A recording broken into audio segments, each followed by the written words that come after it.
नमस्ते विद्यार्थी मित्रांनो. आजच्या व्हिडिओमध्ये आपण शिक्षक भरती 2024 विषयी थोडक्यात माहिती जाणून घेणार आहोत. शिक्षक भरती विषयी जेवढी माहिती आतापर्यंत शासनाने प्रसिद्ध केलेली आहे उमेदवारांसाठी, त्या माहितीचं थोडक्यात वाचन, थोडक्यात आपण माहिती शिक्षक भरतीसाठी अप्लाय करणाऱ्या उमेदवारांसाठी देणार आहोत. तर हा व्हिडिओ शेवटपर्यंत नक्की बघा. प्रत्येक शंकेचं आपल्या निरसन झाल्याशिवाय राहणार नाही. तर बघा, या ठिकाणी म्हटलंय शिक्षक भरतीची वाट पाहणाऱ्या उमेदवारांसाठी आनंदाची बातमी आहे. राज्यात लवकरच शिक्षक भरती घेण्यात येणार आहे.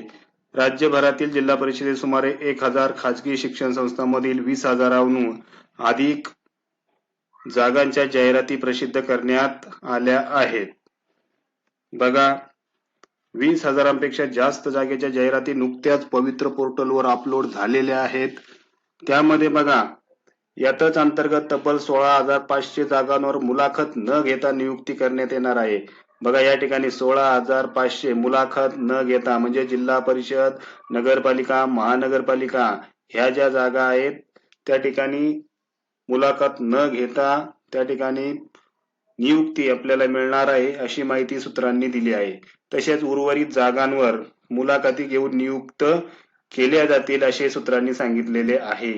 तर बघा, या ठिकाणी आता ज्या उमेदवारांनी टेट परीक्षा दिली होती, मग ते किती उमेदवारांनी दिली होती, त्यापैकी किती पात्र आहे, किती जणांनी अप्लाय केलेला आहे, त्यानंतर कोणत्या माध्यमासाठी कोणता विद्यार्थी पात्र आहे, सर्व माहिती मी या व्हिडिओमध्ये देणार आहे. फक्त आपण शेवटपर्यंत व्हिडिओ बघा. पुढे आपण बघूया, महत्वाची सूचना आपल्याला आहे. तर प्राधान्यक्रम नमूद करण्यासाठी आवश्यक सूचना आणि युजर मॅन्युअल दिलं आहे.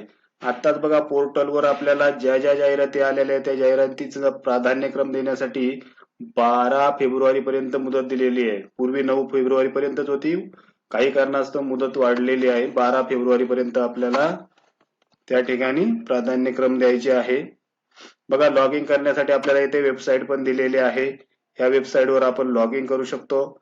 त्यानंतर खाली म्हटले, उमेदवारांनी पदनिहाय पसंतीक्रम लॉक करण्यासाठी कालावधी 8 आणि 9 फेब्रुवारी हा पूर्वी होता, आता वाढलेला आहे.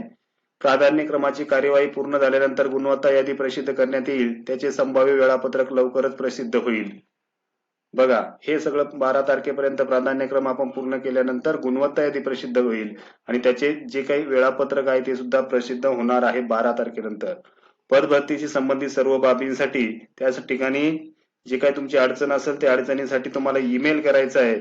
जर तुम्हाला फॉर्म भरण्यासाठी अडचण येत असेल किंवा इतर कोणत्याही कारणासाठी जर अडचण येत असेल तर तुम्ही ह्या दिलेल्या ईमेल आयडी वर तुम्हाला त्या ठिकाणी शासनाला ईमेल करायचा आहे. तुमच्या ईमेलचं त्या ठिकाणी रिप्लाय तुम्हाला यथावकाश मिळणार आहे. भरतीच्या प्रक्रियेतील आकडेवारी त्या ठिकाणी दिलेली बघा, इथं प्रमाणित अर्ज दिलेले.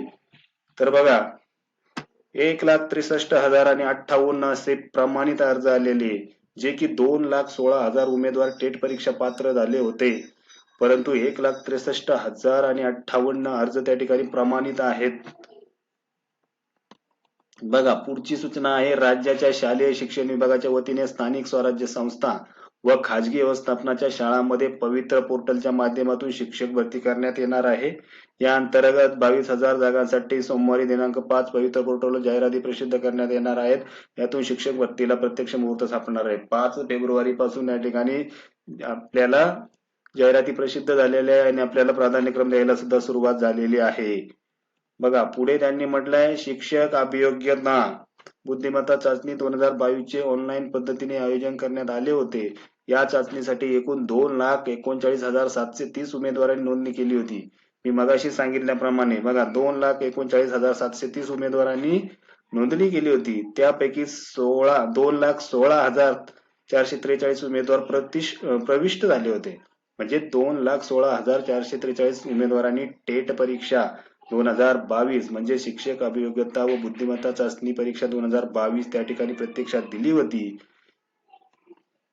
बघा, पुढे काय म्हटलंय, नोव्हेंबर 2003 या कालावधीमध्ये संपूर्ण राज्य, बघा इथे संपूर्ण राज्यभर आरक्षण विषय बिंदू नामावलीची तपासणी करण्यात आली. त्यानंतर बिंदू नामावली संदर्भात प्रश्न विधिमंडळामध्ये उपस्थित झाला. यामुळे जिल्हा परिषदेच्या 10% रिक्त जागा राखून ठेवण्याचा निर्णय घेण्यात आला आणि जिल्हा परिषदामध्ये सध्या 70% रिक्त जागांवर पदभरती करण्यात येत आहे. प्रचलित शासन निर्णयाचे पालन करून ही भरती प्रक्रिया राबवली जात आहे. जे काही जिल्हा परिषदेमध्ये 80% जागा भरणार होत्या त्या आता 70% भरणार आहेत. तर बघा, गेल्या काही महिन्यांपासून शिक्षकांची आंतरजिल्हा बदली, मराठी इंग्रजी माध्यम वाद महत्वाचा मुद्दा आहे की मराठी माध्यम आणि इंग्रजी माध्यम जो वाद चालू होता तो वाद आता मिटलेला आहे. नेमकं काय झालं ते आपण पुढे बघणार आहोत. तर बघा, केंद्र शाळेमध्ये साधन नियुक्ती इत्यादी कारणामुळे भरती प्रक्रिया लांबली होती. त्यानंतरही उमेदवारांमध्ये शिक्षक भरतीबाबत उत्सुकता निर्माण झालेली आहे. अखेर राज्यभरातील जिल्हा परिषद शाळांमधील शिक्षकांच्या 16,000 जागा मुलाखती न घेता भरण्यात येणार आहेत. 16,000 जागा जिल्हा परिषदेत भरण्यात येणार आहे. उर्वरित जागा इतर व्यवस्थापनाच्या असणार आहेत. तर बघा, ह्या 16,000 जागा 1ली ते 12वी पर्यंतच्या असणार आहे, हे आपण लक्षात घ्या. त्यानंतर खालील रयत शिक्षण संस्थेच्या सुमारे 800 जागा या भरती प्रक्रियेत वाढलेल्या आहे. तुम्ही आता इथे पवित्र पोर्टल ओपन केल्यानंतर त्या ठिकाणी रयत शिक्षण संस्था असं येतं, रयत शिक्षण संस्था सातारा. तर ह्या केवळ साताऱ्यातल्या जागा नसून रयत शिक्षण संस्थेच्या महाराष्ट्रभर जेवढ्या शाखा आहेत त्या जागा आहेत, हे लक्षात घ्या. प्रत्येक जिल्ह्यात जेवढ्या शाखा आहेत त्या जागा एकत्र त्यांनी रयत शिक्षण संस्था सातारा या नावाने दिलेल्या आहेत. याचं उमेदवारांनी या ठिकाणी माहिती करून घ्यायची. त्यामुळे केवळ जिल्हा परिषदेच्या नाही तर खाजगी शिक्षण संस्थांच्या जागेवर सुद्धा आता उमेदवारांना संधी मिळणार आहे, हे लक्षात घ्या. त्यानंतर खाजगी शाळांना एका रिक्त जागेसाठी 3 उमेदवारांची मुलाखत घ्यावी लागणार आहे. बघा, एका जागेसाठी पूर्वी 10 उमेदवारांची मुलाखत घेत होते, आता फक्त 3 उमेदवार त्या ठिकाणी उपलब्ध असतील आणि 3 मधून एक सिलेक्ट करणं त्या ठिकाणी त्या खाजगी संस्थेला करावं लागणार आहे. तर जिल्हा परिषद शाळांमध्ये शिक्षकांची निवड गुणवत्तेनुसार थेट होणार आहे. जिल्हा परिषदेमध्ये मात्र असा काही इंटरव्ह्यू वगैरे मुलाखत वगैरे नसणार आहे, थेट त्या ठिकाणी नियुक्ती मिळणार आहे. 1.5 वर्षापूर्वी घोषणा झालेली ही शिक्षण भरती आता अंतिम टप्प्यामध्ये आलेली आहे. शिक्षण आयुक्त माननीय सुरज मांढरे साहेब यांनी शिक्षक भरतीची कार्यवाही लवकर व्हावी यासाठी वारंवार पाठपुरावा केला आहे. या भरतीतून बघा, या ठिकाणी सोलापूर जिल्ह्याचं सांगितलंय, तर प्रत्येक जिल्ह्याला ज्या काही जागा मिळालेल्या आहेत त्या आपल्याला पवित्र पोर्टलवर त्या ठिकाणी दिसत आहेत. आता तुम्ही बघा, हे जे पवित्र पोर्टलवर प्राधान्यक्रम आहे हा मंगळवारपासून म्हणजे 5 फेब्रुवारी पासून भरायला सुरुवात झालेली आहे. तर पवित्र पोर्टलवर टेट उत्तीर्ण जवळपास 2.25 लाख उमेदवारांनी नोंदणी केलेली आहे. या उमेदवारांमधून खाजगी आनंदातील शाळांमध्ये काही, तर त्याप्रमाणे जिल्हा परिषद शाळांमधल्या काही पदांसाठी ही भरती होते आणि आता भरतीचा शेवटचा टप्पा बाकी आहे, म्हणजे अगदी अंतिम टप्प्यात आहे.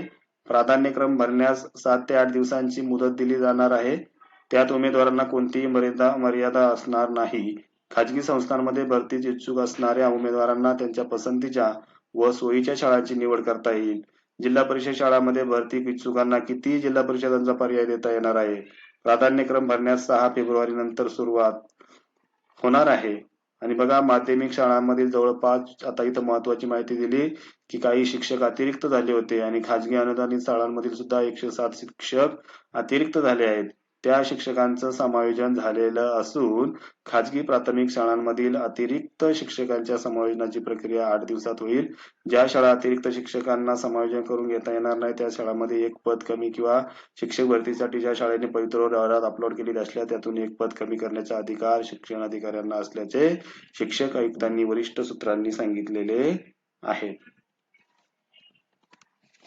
तर बघा, पुढे त्यांनी सांगितलंय की शिक्षक भरतीसाठी 22 जानेवारी पर्यंत पवित्र पोर्टलवर नोंदणी करून आरक्षण विषयक माहिती नोंद केलेल्या व्यवस्थापनाने जाहिराती अंतिम करण्यात दिनांक 30 जानेवारी पर्यंत मुदत देण्यात आली होती. त्यानंतर सरकारने जिल्हा परिषदेमध्ये सेमी इंग्रजीसाठी आवश्यक भरतीबाबत तसे 13 ऑक्टोबरच्या शासन निर्णयानुसार साधन व्यक्तींचे रिक्त पदे राखून ठेवण्याचा निर्णय घेतला.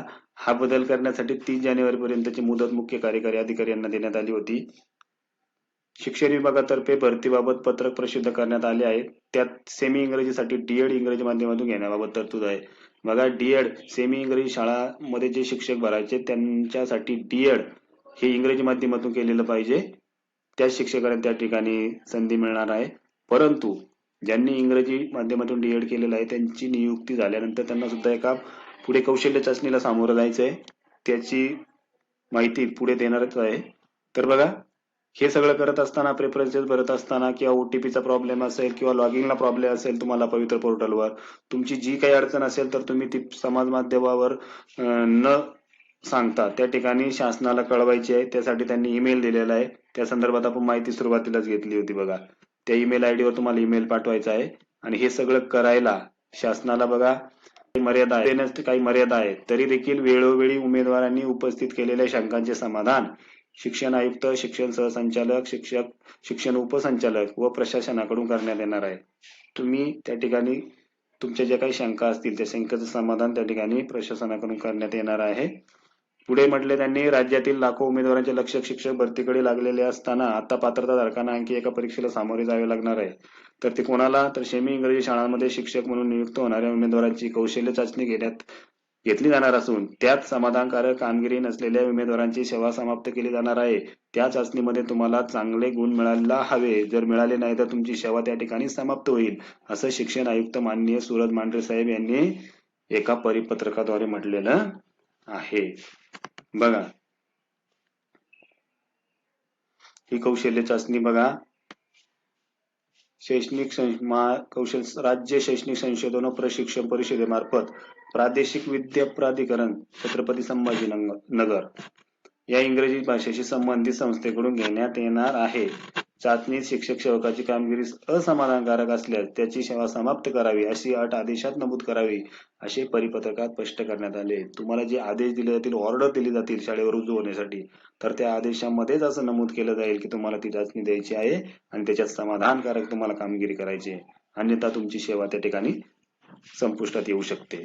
तर अशा पद्धतीने आजच्या व्हिडिओमध्ये आपण मराठी इंग्रजी माध्यमाचा जो काही वाद असेल, कोणते शिक्षक कोणत्या माध्यमासाठी आणि कोणत्या इयत्तेसाठी त्या ठिकाणी पात्र आहेत याची माहिती आपण घेतली. आशा करतो की हा व्हिडिओ आपल्याला समजला असेल.